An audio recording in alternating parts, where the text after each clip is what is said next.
ಕಾರ್ತಿಕ್ ಅವ್ರಿಗೆ ನಾನು ಮನವಿ ಮಾಡಿದ್ದೀನಿ ಕೂತ್ಕೊಂಡು. ಅವರು ಒಂದು ವಾರ ಟೈಮ್ ತೊಗೊಂಡಿದ್ದಾರೆ. ನಾನು ಅವ್ರು ಯಾವ ಕಾರಣಕ್ಕೂ ನನಗೆ ಆ ಜಾಗ ಬೇಕೇ ಬೇಕು ಅಂತ ಇಲ್ಲ, ನಾನು ಇಲ್ಲ ಯಾವ ಕಾರಣಕ್ಕೂ ಅದು ಬಿಟ್ಟು ಮಾಡೋ ಥಿಂಕೇ ಇಲ್ಲ, ಕೊಡಲೇಬೇಕು ಅಂತ ಹೇಳಿದ್ದೀನಿ, ರಿಕ್ವೆಸ್ಟ್ ಮಾಡಿದ್ದೀನಿ. ಅವ್ರು ಮಾಡಲಿಲ್ಲ, ಕಾನೂನಲ್ಲೇ ನಮಗೆ ಜಾಗ ಸಿಗುತ್ತೆ ಅಂತ ಗ್ಯಾರಂಟಿ ಇದೆ. ನಾನು ಇಷ್ಟು ದಿನ ಇದ್ರ ಬಗ್ಗೆ ಕೇಳಿಲ್ಲ, ಯಾವ ಕಾರಣಕ್ಕೂ ಬಿಡೋಲ್ಲ. ನಾವು ಅಲ್ಲೇ ಅಂತ್ಯಕ್ರಿಯೆ ಆದ ಜಾಗದಲ್ಲಿ ನಾವು ಸ್ಮಾರಕ ಕಟ್ತೀವಿ, ಬಿಡಲ್ಲ ಅಂತ ಹೇಳಕ್ಕೆ ಇಷ್ಟಪಡ್ತೀನಿ. ಕೇಳಿದೆ, ಈ ಡೆಮಾಲಿಷ್ ಮಾಡೋಕ್ಕೆ ನನಗೆ ಅಷ್ಟು ಧೈರ್ಯ ಬರ್ತದೆ ಅಂದರೆ ಕಾನೂನಲ್ಲಿ ನಮಗೆ ಎಲ್ಲ ನಾವು ಕೋರ್ಟ್ಗೆಲ್ಲ ತೊಗೊಂಡಿದ್ದೋ.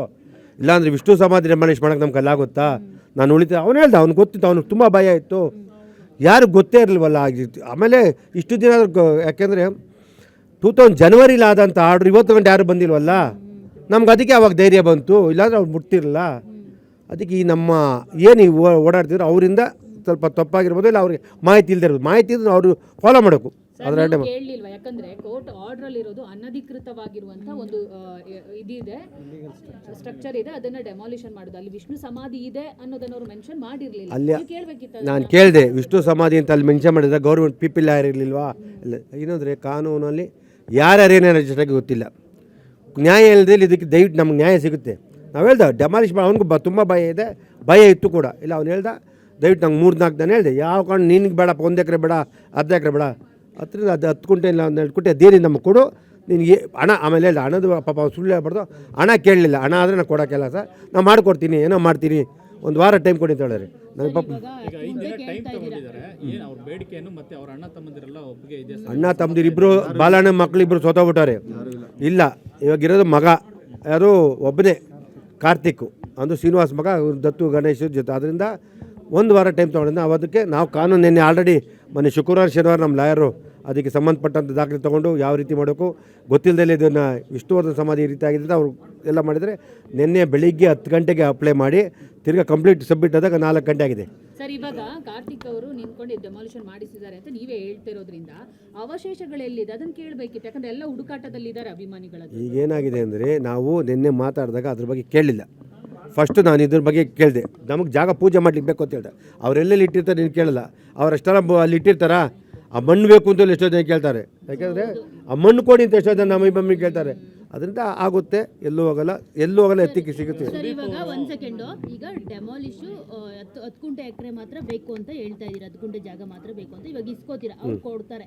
ನಾಳೆ ಕಾರ್ತಿಕ್ ಮೊಮ್ಮಕ್ಕಳು ಬರೋದಿಲ್ಲ ಆ ಜಾಗಕ್ಕೆ, ಅವ್ರು ಬಂದು ಮತ್ತೆ ಡೆಮಾಲಿಶ್ ಮಾಡೋದಿಲ್ಲ ಅಂತ ಏನು, ಅದಕ್ಕೆ ಕಾನೂನು ಸರ್ಕಾರ ಮುಟ್ಗೋಲು ಹಾಕೋಬೇಕು ಆ ಇಡೀ 10 ಎಕರೆ ಜಾಗ ಮಾಡ್ತಾ ಇಲ್ಲ. ಅಲ್ಲಮ್ಮ, ನಾಳೆ ಮದುವೆ ಆದ್ರೆ ನಾಳೆ ಬರುತ್ತೆ. ಇಲ್ಲ, ಅದು ಕಾನೂನು ಚೌಕಟ್ಟಲ್ಲಿ ಅದನ್ನು ಪತ್ರ ಮುಖೇನ, ಕಾನೂನು ದಾಖಲೆ ಮುಖೇನ ಮಾಡಬೇಕು. ಮೊಮ್ಮಕ್ಕಳು ಬರಲಿ, ಮರಿ ಮಕ್ಕಳು ಬರಲಿ, ಅವ್ರ ತಾತಿರು ಬರಲಿ, ದಾಖಲೆ ಅವತ್ತೇನಾರು ಕರೆಕ್ಟಾಗಿದ್ದು ಇವತ್ತಿದ್ದು ಆಯ್ತಿಲ್ಲ, ದಾಖಲೆ ಮುಖ್ಯ. ಈಗ ಸರ್ಕಾರ ದಯವಿಟ್ಟು ವಶಪಡಿಸ್ತೀವಿ ನೋಡಿಮ್ಮ. ಸರ್ಕಾರ ನೋಡಮ್ಮ, ಸ್ಟುಡಿಯೋ ಅಂತ ಕೊಟ್ಟಿದ್ದು, ಸ್ಟುಡಿಯೋ ಮಾಡಲಿ, ಡೆವಲಪ್ ಮಾಡಲಿ. ಈಗ 20 ಎಕರೆ ಸರ್ಕಾರ ಎಲ್ಲ ಗೊಂದಲದ ವಾಣಿಜ್ಯ ಮಂಡಳಿ ಆಗ್ಬೋದು, ಚಿತ್ರಕಲೆ ಆಗ್ಬೋದು, ಸ್ಟುಡಿಯೋ ಮಾಡಬೇಕು. ಎಲ್ಲ ಈಗ 10 ಎಕರೆ ಮಾರಿರೋ ಅವ್ರಿಗೆಲ್ಲ ತೊಂದರೆ ಆಗುತ್ತೆ.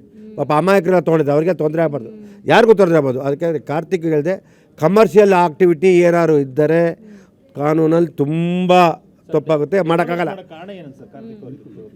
ಡೆಮಾಲಿಷ್ ಕಾರಣ ಅಂದರೆ ಆಲ್ರೆಡಿ ಅವ್ರು ಮೈಸೂರಲ್ಲಿ ಇದು ಸಮಾಧಿ ಇದೆ, ಅದು ಇಲ್ಲಿ ಏನಿಲ್ಲ, ಎಲ್ಲ ಅಲ್ಲಿ ಆಗ್ಬಿಟ್ಟಿದೆ. ಅದಕ್ಕೆ ಕೋರ್ಟ್ಗೆ ಹಾಕಿ ಅಪ್ಲಿಕೇಶನ್ ಮಾಡ್ಕೊಂಬಿಟ್ಟವ್ರೆ.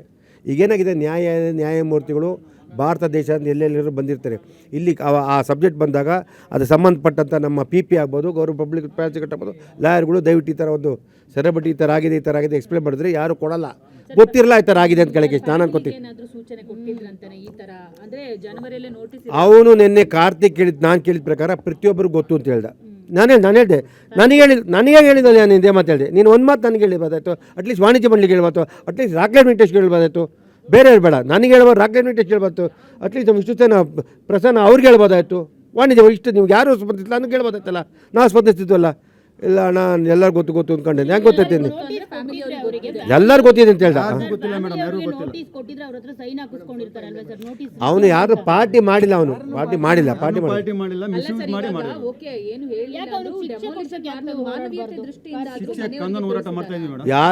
ಯಾರು ತಿಳಿಸಿರ್ಬಿಟ್ಟಿದ್ದೆ. ಅವನು ಹೇಳ್ದಾಗ ನೋಟಿಸ್ ಹೋಗಿರೋದು ಗೊತ್ತು, ಡೆಮಾಲಿಷ್ ಮಾಡಿ ಯಾರು ತಿಳಿಸಿಲ್ಲ. ಡೆಮಾಲಿಷ್ ಮಾಡಿ ಯಾರು ತಿಳಿಸಿ ಸುಮ್ಮನೆ ಇರ್ತಾರಾ? ಇಲ್ಲ, ಯಾರಿಗೂ ತಿಳಿಸಿ ಡೆಮಾಲಿಷ್ ತಿಳಿಸಿಲ್ಲ. ಜನವರಿ 6 ಆಗಿದೆ, ಎಲ್ಲರಿಗೂ ಗೊತ್ತು ಅಂತ ಅವನಂದ. ಇದನ್ನು ಇನ್ನೊಂದು ಸತಿ ನಾವು ಸುದೀಪ್ ಅವ್ರಿಗೆ ಒಂದ್ ಕಡೆ ಅರ್ಧ ಎಕರೆ ತಗೊಳಕಂತ ನೀವು ಅಲ್ಲೇ ಹಾಕ್ಬೇಕು ಅಂತ ಹೇಳಿ ಮತ್ತೆ ಸುದೀಪ್ ಅವ್ರ ಜೊತೆಗೆ ಅವ್ರನ್ನ ಸುದೀಪ್ ಅವ್ರು ತೊಗೊಳೋದಕ್ಕೆ ನಾವು ಸ್ವಾಗತ ಆಗ್ತೈತಿ. ಸುದೀಪ್ ಅವ್ರು ನಾವು ಸೇರಿಸ್ಕೊಳ್ಳೋಲ್ಲ, ನಾವು ಅವ್ರ ಜೊತೆ ಸೇರ್ಕೋತೀವಿ, ತಪ್ಪೇನಿಲ್ಲ. ಯಾಕೆ ನಾವು ಸುದೀಪ್ ಒಬ್ಬ ಕಲಾವಿದರು ಅವ್ರು ಬಹುದು ಪಾಪ ಅವ್ರದ್ದು ಎಲ್ಲದೂ ಕರೆಯಕ್ಕಲ್ಲ.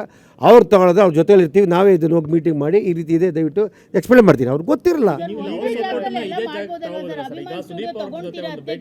ಕುಂಟೆ ಅಂತಂದ್ರೆ ಅಲ್ಲೇ ಪುತ್ತಳಿನೂ ಅಲ್ಲೇ ಮಾಡ್ಬೋದಲ್ವಾ? ಏನಕ್ಕೆ ಅಲ್ಲೊಂದ್ ಕಡೆ ಅಲ್ಲೊಂದ್ ಕಡೆ ನೀವೇ ಚಿತ್ರ ಮಾಡ್ತಾ ಇದ್ದೀರಾ ವಿಷ್ಣುವರ್ಧನ್ ಸರ್? ಇಲ್ಲಮ್ಮ, ಇದನ್ನ ಇಲ್ಲ ಕೇಳಿ, ಸ್ವಂತ ಪಾಪ ದುಡ್ಡಿಂದ ಮಾಡ್ತಾ ಇರೋದು, ನಾವು ಇಲ್ಲ ಮಾಡಬಾರ್ದು ಅಂತ ಹೇಳಕ್ ಬರಲ್ಲ. ಇಲ್ಲಿ ಇಲ್ಲ ಯಾರು ಅವ್ರಿಗೆ ಗೌರವ ಕೊಡಬೇಕು. ಇರಪ್ಪ ಇಲ್ಲಿ ಗೊತ್ತಿಲ್ಲ ಮಾತಾಡ ಮಂಜು ಸರ್ ಈಗ ಸರ್. ಸ್ವಂತ ದುಡ್ಡವ್ರು ಅವ್ರಿಗೆ ಮನ ನೊಂದು ಅವ್ರಿಗೆ ಜಾಗ ಸಿಕ್ಕಿಲ್ಲ ಅನ್ನೊಂದು ಪಾಪ ಅವ್ರು ತಗೋತಾ ಇರೋದು. ಸುಮ್ ನಂಗೆಲ್ಲ ಮಾತಾಡಬೇಡಿ ಯಾರ ಬಗ್ಗೆನೂ, ಯಾವುದೇ ಕಲಾವಿದ್ರು ಮಾತಾಡೋದು. ಸರ್ಕಾರದ ಸಿಎಂ ಹತ್ರ ಹೋಗಿ ಮಾತಾಡಿದ್ರೆ ಯಾಕೆ ಸರ್ ಆಗಲ್ಲ? ಅದೇ ನಾನು ಕೂಡಲೇ ನಾನು ಸುದೀಪ್ ಅವ್ರು ಮೀಟ್ ಮಾಡ್ತೀನಿ. ನನಗೆ ಇಷ್ಟು ದಿನ ಗೊತ್ತಿರಲಿಲ್ಲ, ವರಮಹಾಲಕ್ಷ್ಮಿ ಅದಾದಮೇಲೆ ನಂಗೆ ಗೊತ್ತಾಗಿದೆ, ಅದರಿಂದ ಓಡಾಡ್ತಿದ್ದೆ, ಅದನ್ನ ಕೇಸೆಲ್ಲ ಕಂಟಿನ್ಯೂ ಮಾಡ್ತಾಯಿದ್ದೀವಿ. ಈಗ ನಾನು ಎಲ್ಲ ಫಸ್ಟು ನಾನು ದಾಖಲೆ ರೆಡಿ ಮಾಡ್ಕೋಬೇಕಲ್ಲ. ನಾನು ಮಾತಾಡ್ಬೇಕು ನಂತರ ಏನಿದೆ ಅಂತ ಕೇಳಿದಾಗ ಏನಾಗುತ್ತೆ, ಸುಮ್ಮನೆ ಎಲ್ಲರೂ ಓದಪಟ್ಟ ಆಗಬಾರ್ದು. ಅದನ್ನು ದಾಖಲೆ ಎಲ್ಲ ರೆಡಿ ಮಾಡಿ ಲಾಯರ್ ಕೂತ್ಕೊಂಡಿದ್ದೀನಿ.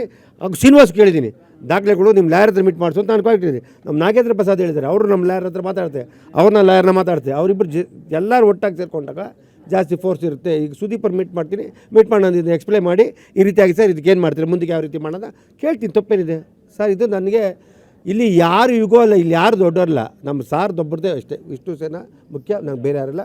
ಸುದೀಪರ್ನ ನಾನೇ ಮೀಟ್ ಮಾಡ್ತೀನಿ.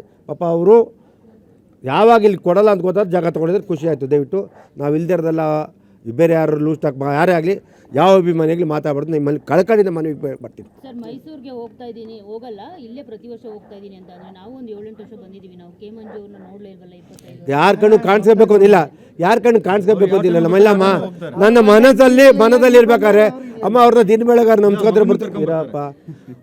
ನಾನು ಯಾರಿಗಾರು ತೋರಿಸಿ ಆಡಂಬರ ಮಾಡೋದು, ನಾನು ಯಾರು ಕಾಣಬಾರ್ದು ಅಂತ ನಾನು ಹೋಗ್ತೀನಿ. ನಾನು ಹೃದಯದಲ್ಲಿದ್ದಾರೆ. ಅದರಿಂದ ನನ್ನ ಆತ್ಮಪೂರ್ವಕವಾಗಿ ವಿಷ್ಣು ಸರ್ ಮನಸ್ಸಲ್ಲಿದ್ದಾರೆ. ನಾನು ಅವ್ರನ್ನ ಏನು ಬಯಸೋದು ಅಂದರೆ ಅವ್ರ ಆಶೀರ್ವಾದ ಒದ್ದೇ ಬಯಸೋದು, ಇನ್ನೇನು ಬಯಸೋದು. ಎಲ್ಲ ಬಿಟ್ಟೇ ಇರಲಿಲ್ಲ ಅವ್ರನ್ನ, ಹೆಂಗ್ ಹೋದ್ರಿ ಅಂದ್ರೆ ಯಾರು ಹೇಳಿದ್ದು ನೀವೇ ಬಿಟ್ಟಿದ್ದಾರೆ ಯಾರು? ಅಮ್ಮ ನಾನು ಸುಮಾರು ಸತಿ ಸ್ಟುಡಿಯೋ ಇದ್ದಾಗ ಹೋಗಿದ್ದೀನಿ, ಅದಿಲ್ದಾಗ ಹೋಗಿದ್ದೀನಿ, ತುಂಬ ತೆಗಿದ್ದೀನಿ. ನಮಗೆ ಯಾವತ್ತೂ ಸ್ಟುಡಿಯೋದಲ್ಲಿ ತೆಗಿಯಲ್ಲ ಅಂತ. ಯಾಕೆಂದರೆ ನಾನೊಬ್ಬ ನಿರ್ಮಾಪಕ ಆದ್ದರಿಂದ ನಮ್ಮನ್ನು ಫಸ್ಟು ಸ್ವಾಗತಿಸ್ತಾರೆ. ಆಮೇಲೆ ನಾವು ಹೋಗಿ ಎಲ್ಲೇನು ಭಜನೆ ಮಾಡೋದು, ಹೋಗಿ ದೇವಸ್ಥಾನಕ್ಕೆ ಹೋಗ್ತೀನಿ, ನಮಸ್ಕಾರ ಹಾಕೊಂಬತ್ತೀನಿ. ದಯವಿಟ್ಟು ಈ ರೀತಿ ಕನ್ಫ್ಯೂಸ್ ನೀವು ಮಾಡಬೇಡಿ ಅಂತ ಕೇಳ್ತೀನಿ. ಥ್ಯಾಂಕ್ ಯು, ಧನ್ಯವಾದ.